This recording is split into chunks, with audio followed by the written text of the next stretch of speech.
Before I can think of anything else, then oh shit, the track disappears from under my feet. I stumble, one hand shooting down to clutch at my chest, the other hitting the track to keep me from falling on my face. Emmy whirls around and her eyes widen. Hisao! Hello there, I'm Ashmanix, and it's been a bit of a while since I've played Katawa Shoujo. I've kind of forgotten how to do what voices I used for some of the characters as well, so this will be fun. I'm trying to remember what happened in the last episode. I remember, was it Kenji accosting us in the shower? That was interesting. Been introduced to a few of our characters. There was a big showdown between... Oh, I can't remember the girl with glasses and the blonde girl. And that's all I can remember. So it's been a while. I can't remember anything, so this will be an interesting episode. Let's get back into it. I think... assuming this is the latest save.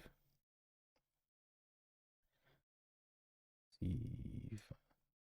Oh. Text history. My morning alarm goes off, and I flail about uselessly for a while until I remember that I decided to give morning runs another shot. Ah, yes. Our main man had started to go for runs to get a bit of exercise, as recommended by the weird nurse, who I find suspicious. I don't know if this was my greatest idea, but I'm determined to keep going. This is about my health, after all. Sure, things haven't been great lately for me, but that hasn't made existence so intolerable that I'm not going to try everything I can to stay healthy. Besides, it's all about asserting some kind of control over this thing, right? If I can manage that, well, I can manage anything. At least that's what I keep telling myself.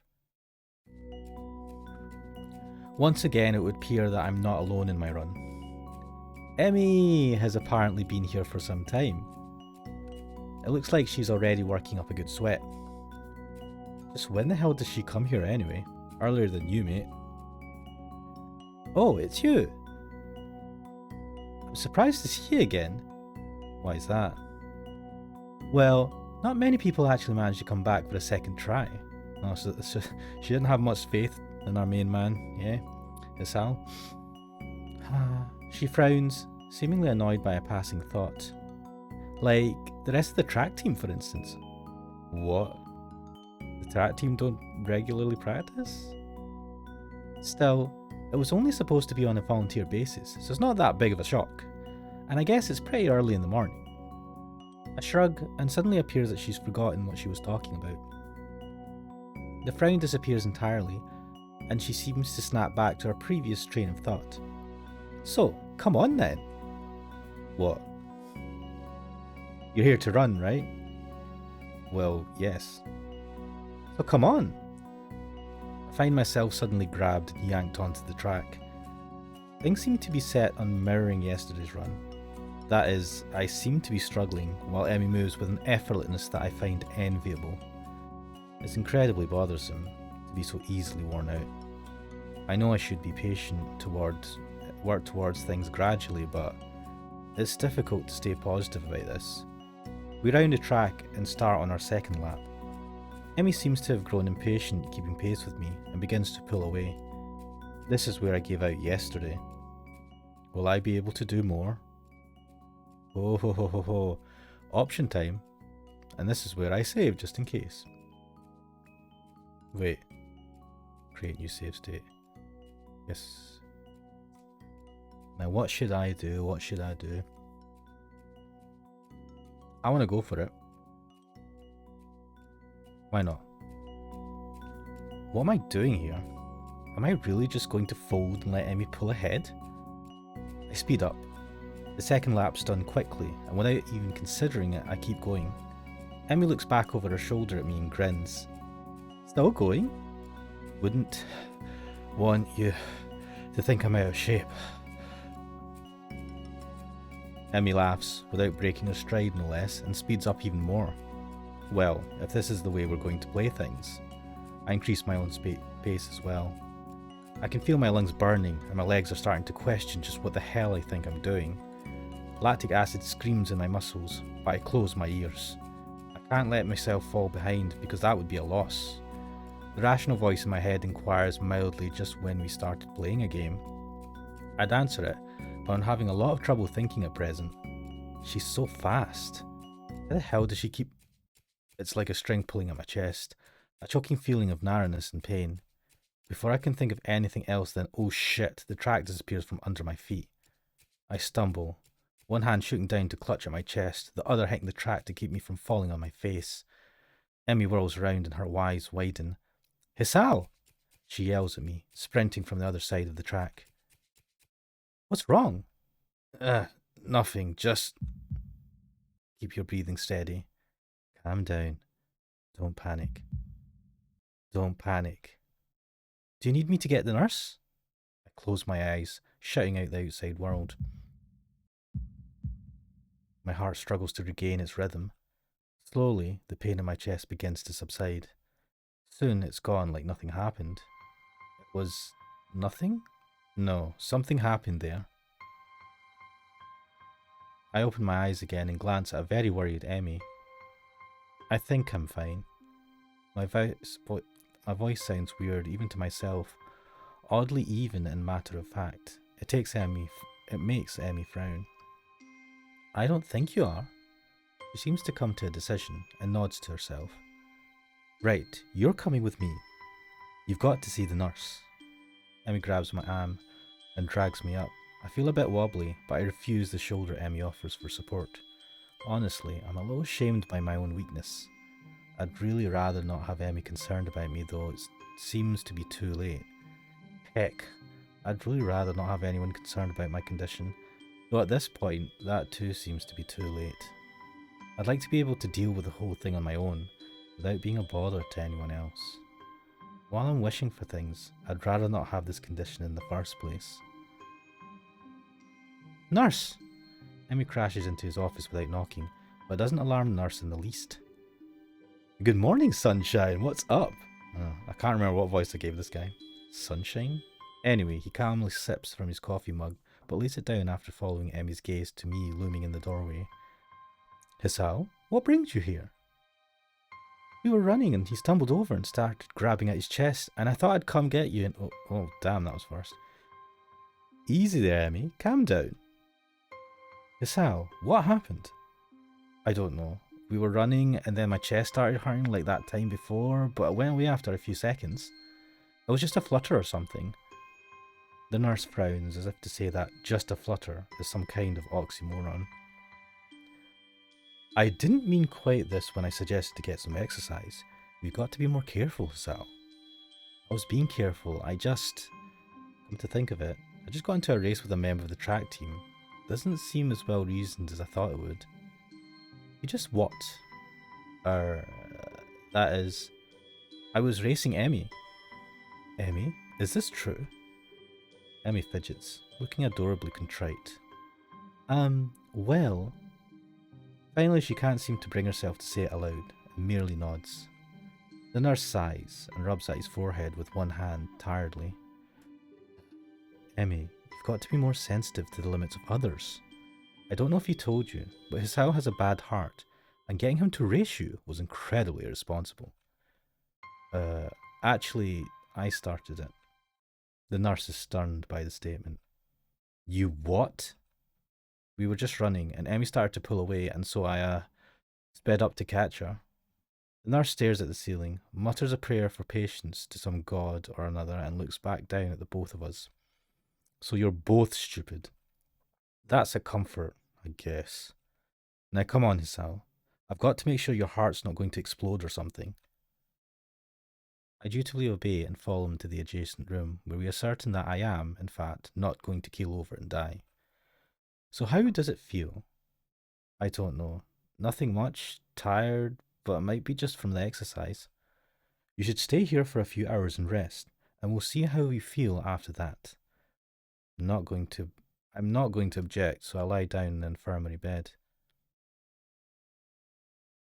Thoroughly miserable Emmy comes in after getting an earful from the nurse in the other room.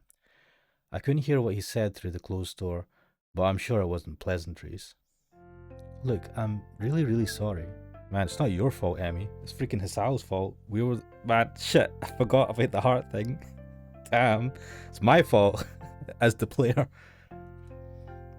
I should have been more careful. Hey, you didn't know. It's not your fault. It's Ashmanix's fault. She looks awfully down and sorry, and my reassurances don't do anything much to cheer her up. I want to make it up to you. Again with that decisive nod. So you have to come to lunch with me. I'll bring it for you, okay? Something really, really good. I start with a you don't have to, but then shut up and just nod at her when I see her face. Good. We meet on the roof. We? Yep, the weather's nice now, so the roof's a great spot for lunch, you know. I see. You'll come, right? You wouldn't deny me the chance to make it up to you. Of course not. Great, see you there. Looks like we've got a lunch date. Oh well, I just had to almost kill myself for to get it, but hey, whatever. I stay afloat somewhere between asleep and awake, feeling completely drained. Not only my body, but all of me is limp and paralysed, apart from my senses. I swallow with difficulty and then try to lie as still as I can, which in this state is not a very hard thing to do. The nurse is shuffling around on the other side of the curtains he drew to give me privacy. I could see his shadow shifting about in the sunlight. He has opened the window of his office. It's windy outside. The clean white curtains flutter in the breeze in a heavy, lazy motion like waves. Light sifts through them slowly, half absorbing into the fabric. I close my eyes. The breeze in my face feels like the soft fabric of the curtains. I listen to the sound of my heartbeat for a moment, trying to shut out the sound of the nurse tapping away on his computer, and my own heavy breathing. It's steady. Damn it, not even a week and I ended up like this again. I really screwed up this time. Should have known better than to play the half-baked sports star in front of a real one. Why did I try to act brave? Like that heart flutter was no big deal, even when it was obvious that it was. It was just a reflex, to push it away, to keep it inside. I didn't want it to happen. I didn't want Emmy to see it. Stupid, stupid, stupid. I have to be more careful. I'll end up in the hospital again. Or worse. That's my final thought before I give in to the tiredness. I know that feeling. When you fuck up and you're just like, I'm such an idiot. I mean, it's my mistake. I was the one that freaking decided to push it, to gun it. Forgetting that the guy has... I mean, the whole premise of the story is that he has a heart condition. God, man. I fell asleep. For how long? What time is it? I'm feeling a little lightheaded and I keep blinking compulsively. Pushing the curtain aside, I squint my eyes against the unfiltered light pouring in from the window. The texture of the canvas feels nothing like the wind did before. The nurse looks up from his work, sitting exactly where he was sitting before. How are you feeling? I can't really tell, so I don't answer anything. I'm feeling kinda groggy from falling asleep at such a weird time. Hopefully I don't look too weird. What time is it? Me croaking the question to gain some orientation, the nurse looking at his wristwatch before answering. Things seem to happen in slow motion. 10:15. I tried to think for a moment what that means, but I'm not really sure. You didn't answer my question, Hasal.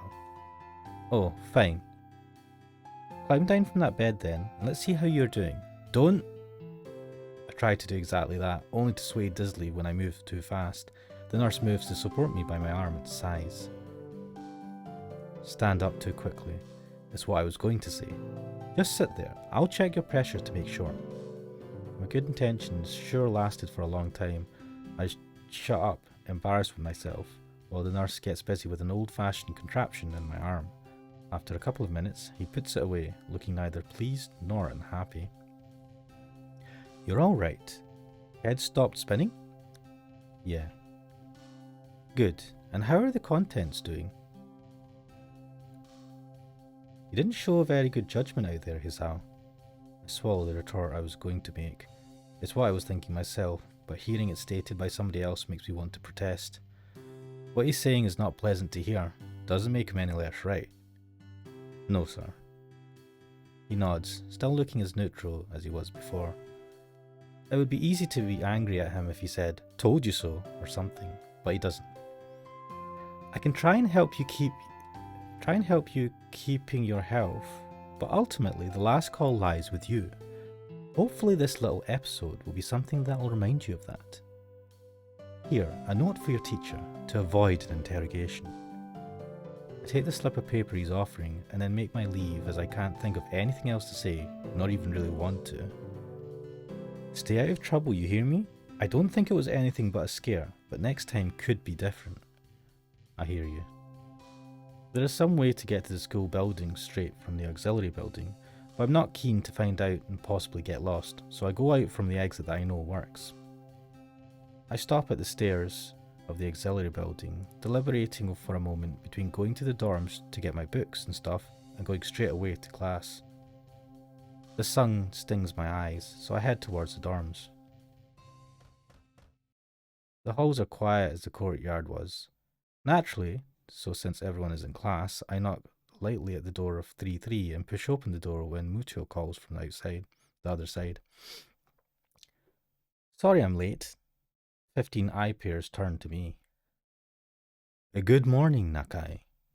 Muto seems to be somewhat confounded by my coming in late, as if I interrupted his flow or something. Judging from the rambling lectures his classes tend to be, that might be the case. Pass him the note the nurse gave me. Muto takes it with a nod and reads it quickly. He lifts his eyebrows and gives me a kind of stern look, but doesn't say anything, just nods solemnly again. I shrug and he gestures at me to run along, so I naturally do. The class goes on lazily. I think I'm starting to get into the rhythm of the school. I've even stopped worrying about taking notes and being overtly attentive. The first days I was pretty high-strung in class. Muto finishes his lecture about electricity early, but continues without a pause about the festival. So, as you know, the festival's on the day after tomorrow. I hope everyone's projects are going to be successful this year. Have a good time, but also come Sunday, please keep the meaning of this festival in your minds. Games and fried food! Everyone bursts out in laughter, and so do I. Yes, thank you, Mikado. But what I meant was, the remainder of his sentence is buried beneath the ring of the lunch bells, and everyone starts packing their things. Muto deliberates for a moment, but since almost nobody seems to pay attention anymore, he gives up and sits down. It's crowded in the hallway, or as crowded as hallways in this school probably get. Most of the students seem to be heading down for the cafeteria. Normally I'd join the flow and grab a lunch myself, but today it's different. Today, I've been invited to lunch on the roof. Yeah! An odd location, but that's where I was told to go. Fortunately, I managed to find shelter from the storm in the lee of the classroom door. Eventually the torrent subsides, and I step tentatively out into the hallway, only to be met by Emmy, who comes flouncing down the hallway like a cannonball. Hey, hi Hisao, great timing. I have super extra lunch today as promised. Let's go upstairs. The stairway to the roof is a little dilapidated, but it's clearly been used recently. At the top of the stairs is a door, complete with missing padlock. I wonder who the intrepid individual was that removed the lock. Emmy shoves the door open and steps beaming into the sunlight. Suddenly, a tall dark stranger appears out of nowhere, standing imposingly in front of us. Emmy flinches back, almost falling back down the stairs. Eek! Hello. Who's this? Is this the girl with the green hair, one that doesn't have arms? Yipes, you scared me, Rin. Ah, yes, Rin. Wait, isn't she? Hello. I can't remember what voice I gave her. Noticing that Rin is speaking to me, Emmy looks curiously at me. You two know each other? I look confusedly at Emmy. She's that friend of yours? Ren has turned her gaze towards the clouds drifting above the school. I didn't know you knew this person, Emmy. The awkward silence lasts only for a few seconds, until Emmy lets out a tiny giggle, shrugging the coincidence off. I invited us out for lunch. If you know him, that's just better. Oh, does this mean I don't get food? Or did you invite him for lunch without the lunch? Neither. I have food for 3. Nice thinking. They walk to the other end of the roof while I stay at the clock tower for a while, taking in the atmosphere. There is nobody else but us here. I guess the roof is not as popular as it is in other schools. A few rundown benches and tables are scattered around the edges, perhaps in an attempt to make the rooftop look less desolate. The small pebbles covering the roof rattle beneath our feet. I peek through the chain-link fence to take a look at the school grounds beyond. Students are strolling in pairs and groups around the quadrangle and at the cafeteria. A few delivery trucks are driving past the school towards a convenience store nearby. Somewhere, a watchdog barks at a passerby. Somehow, when I look towards the town centre, the small town feel strikes me very strongly, almost palpably. The hectic lifestyle of big metropolises seems so far away and foreign here. Nobody has to run to catch a bus like their life depends on it, or get their senses overloaded by the neon lights and traffic jams. I feel surprisingly optimistic about this new life of mine, looking at my new hometown, even if it's going to be mine for only one short year. Wait, you're only at the school for a year? Finding out about my illness and having to move away from home all came so suddenly, I haven't had time to think how I feel about it. When I step out of the shadow of the clock tower to the open, I feel warmth touching my back. The sun shines from a perfectly clear cerulean sky. The cool breeze sweeping over the rooftop makes me shiver, but only briefly. The wind carries the scent of trees and flowers, not smog and car exhaust like it used to just a few weeks ago. Emmy settles on a bench with Ren in tow and produces one big and 2 small lunchboxes from her bag. I bet you hers is the big one, and the 2 of them get the small ones. It's going to be this trope or cliche thing where the sporty person eats loads. I feel like that is a trope in anime. Don't know. Come on, Hisao, what are you waiting for? She is beckoning me to join them, making room on their already small bench. I seat myself in the corner of the bench to take as little space as possible. It's pretty cramped, but somehow all 3 of us fit on it. Impressive view. Emmy suppresses a giggle and places a lunchbox in front of Ren and hands another lunchbox to me.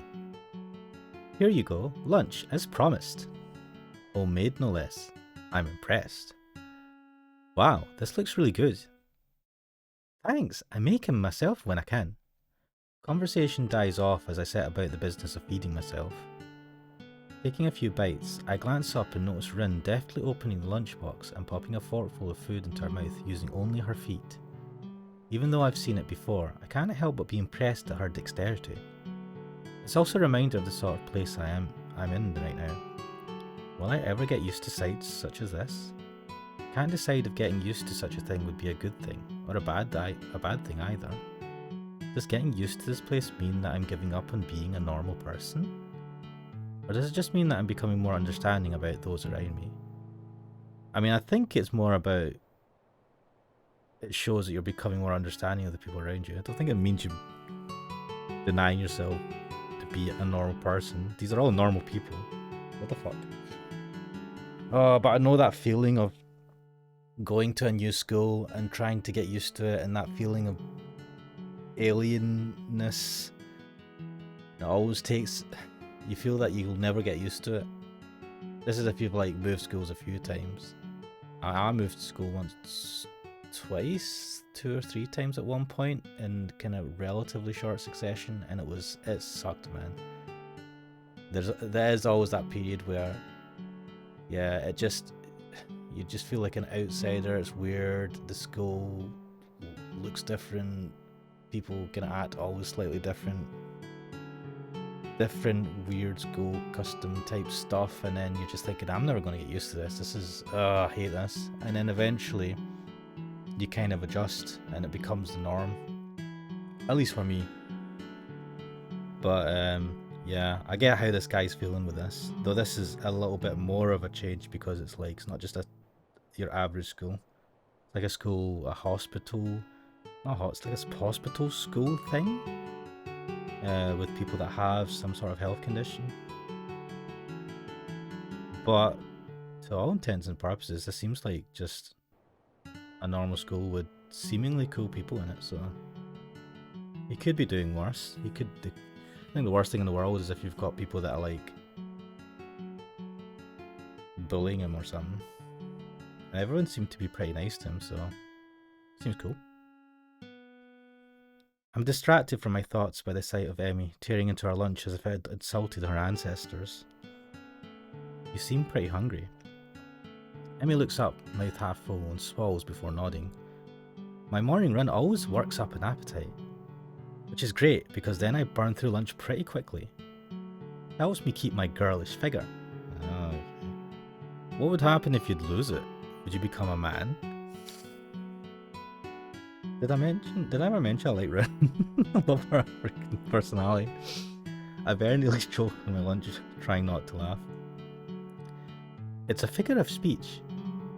Does your figure have to run in the mornings too? Do you always talk like this? Talk like what? Wait, what?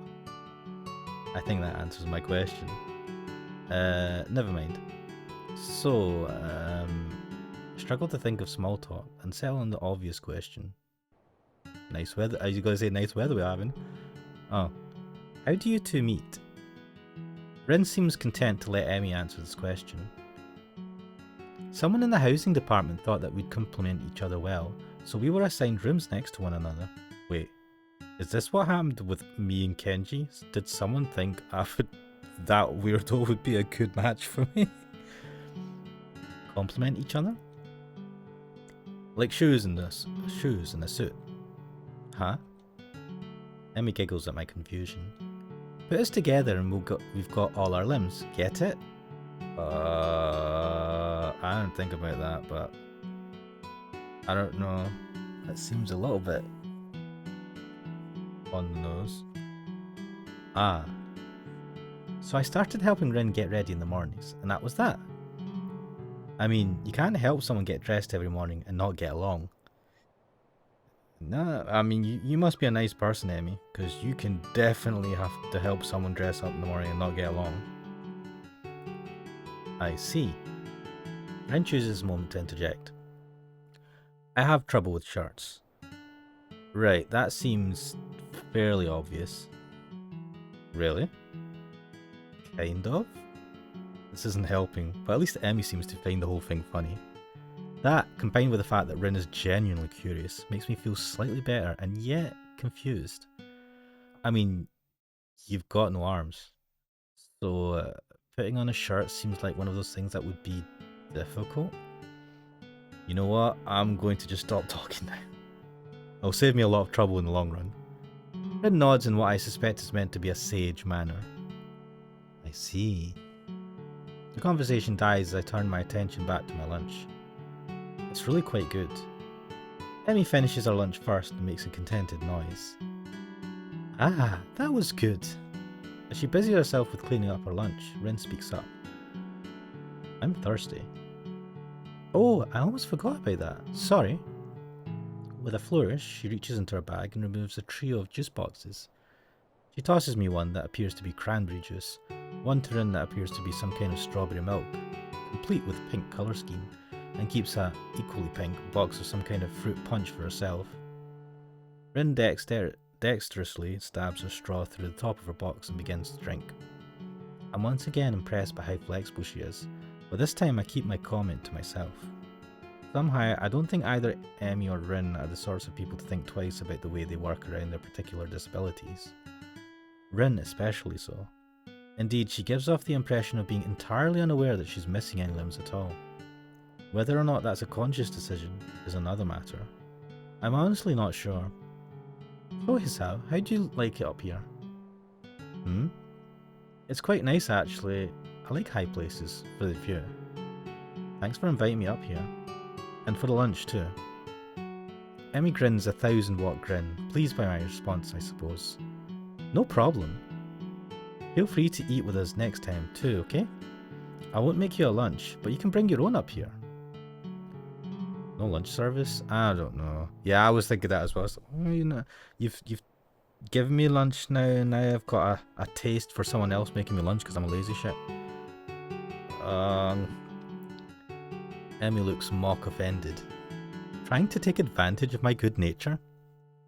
Yes. The nerve. She giggles.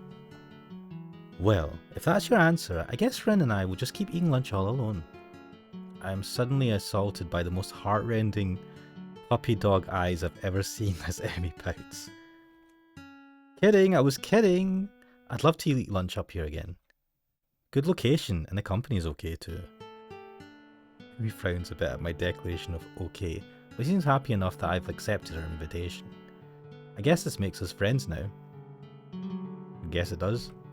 Or at least, acquaintances. Yes, let's keep it professional. The lunch bell rings, signalling a return downstairs. Rin, you didn't finish your lunch again. I wasn't that hungry. If you don't eat more, you're going to fade away. Rin shrugs, as if this is an acceptable risk. Come on, we better get going. The three of us head down the stairs together. The afternoon class passes. Once again, I find myself without a plan for something to do after school, so I head to the library to return a couple of the books I finished reading. Ah yes, he likes reading loads of books. I think if I remember correctly, when he was in the hospital after suffering his first kind of like heart attack, he spent a lot of time reading books, and he's kind of grown a knack for it now. Walking inside, I see that there are about as many students here as there were on Tuesday, all the more evident from the almost total silence enveloping the room. As I drop the books I'd borrowed into the return slots in the counter, Yuko suddenly pops up from behind, quite startled from the banging they make as they hit the trolley next to her. Ah, sorry Yuko, didn't mean to startle you. No, that's fine. It happens. A lot. I'm used to it by now. Ooh. Can I help you? It's okay. I think I know where everything is. Thanks anyway. I suppose I'll grab another book or two while I'm here. There's not much else to do, and after reading so much during my stay in the hospital, it's become a hard habit to break. It's a good habit though. I've not read a book in ages. I wander down to the fiction section towards the back of the library, scanning the bookshelves for anything that catches my eye. As I do, I look over to the corner where Hanako had been the last time I was here, not really expecting anything to come of it. It's been a while since we've seen Hanako. Surprisingly though, she's there, absorbed completely in a fairly thick book. I decide against intruding on her like last time, and get back to finding reading material. After an indiscernible amount of time spent perusing the aisles, I finally decide on a couple of books to get and slide them off the shelf. With a minimum of fuss, I quickly walk to the counter, check out my books, and pop them into my bag as I walk out.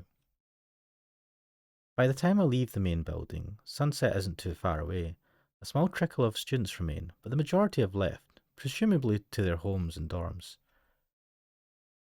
Feeling utterly drained, I head to my room to read the books I borrowed. There's been enough action and excitement for one day already. The first is Alice's Adventures in Wonderland. I know the story, of course, but I've never actually read the original book. It's just as trippy as I remember the story to be, with the wacky characters and nonsense plot. I started thinking of myself as some kind of an Alice too, haplessly tumbling down the rabbit hole into this cripple wonderland. Cripple wonderland. Ugh. Okay, that's a rather strong expression. Yes, it is. Still, the isolated location and the overt way the school accommodates to absolutely everything is unsettling. It is like another world. I wonder why I can't shake the feeling of being an outsider like Alice, despite most everyone being so hospitable and friendly with me. Turning another page, my mind starts drifting further away from the book. It's quiet. I can hear my heartbeat thumping against the fabric of my shirt. For some reason, it makes me feel really bad, like it is since that time in the forest with Iwanoko. Like I was locked in a cage with something nasty and scary. I put the book down for a while and stare at the ceiling, taking my time to shake off the feeling. 200 pages later, I fall asleep. Bedtime. Doo doo doo doo doo doo.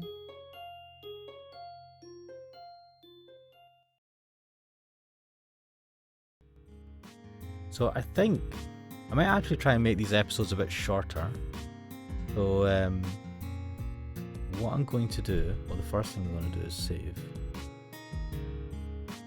Okay, new save state. I wonder how many save states I can have.